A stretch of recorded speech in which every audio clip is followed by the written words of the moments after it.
আজকে 8ই মার্চ আন্তর্জাতিক নারী দিবস, কিন্তু এই নারী দিবস আমরা খুশি হয়ে পালন করতে পারি না। আমরা বাংলাদেশের নারীরা নারী দিবস এবং অন্য আর 5টা দিবস আমাদের কাছে একই রকম। প্রত্যেক দিন সমাজের সকল শ্রেণী পেশার নারীদেরকে যে ধরনের পাশবিকতার মধ্যে দিয়ে যেতে হয়, এইটার স্বীকৃত সমাজ ঠিকঠাক মতো দেয় না।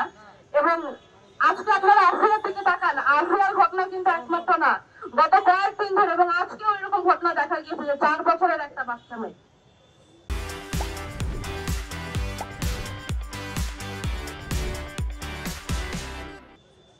ধর্ষণ আমাদের সমাজে একটি দৈনন্দিন অপরাধের মতো হয়ে গেছে। ঠিক যেমন রাস্তাঘাটে ছোট বাচ্চাদের মারামারি, ঠিক তেমনই আমরা দেখতে পাচ্ছি না অহরহ ধর্ষণ ঘটছে চারিদিকে।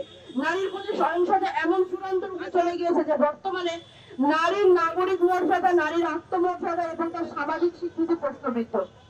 এনসিপির পক্ষ থেকে আমরা বলতে চাই, জাতীয় নাগরিক পার্টি এনসিপি নারীর সকল ধরনের মানবিক মর্যাদা, নাগরিক মর্যাদা স্বীকৃতি স্বীকার করে এবং আমরা দলীয়ভাবে বিশ্বাস করি যে নারী এবং পুরুষ সমাজে সমান সুযোগ এবং অধিকার পাওয়ার যোগ্য।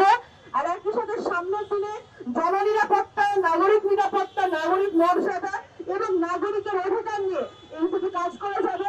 সামনের বাংলাদেশে শুধু আফ্রিকায় নয়, এর আগে তনু, নুসরাত থেকে শুরু করে যতজন বেগমগঞ্জের সেই ভূমির কথা আমার মনে পড়ে আজকে এখানে দাঁড়িয়ে, যারা যখন সহিংসতার শিকার হয়েছেন এই সমাজে, এনসিপি ভবিষ্যতে তাদের সকলের বিচারের জন্য দাবি রাখবে।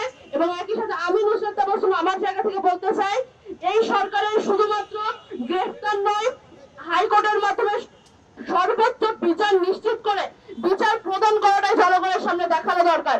যতক্ষণ না অন্য অপরাধ মানসিকতার মানুষজন আরেকটি অপরাধীর শাস্তি হতে দেখবে, ততক্ষণ পর্যন্ত তারা লাই পেতেই থাকবে। তারা ভাববে গ্রেফতারি তো শুধু হবে, তারপরে তো জামিন নিয়ে বের হয়ে আসবো, এর বেশি কি বা হবে।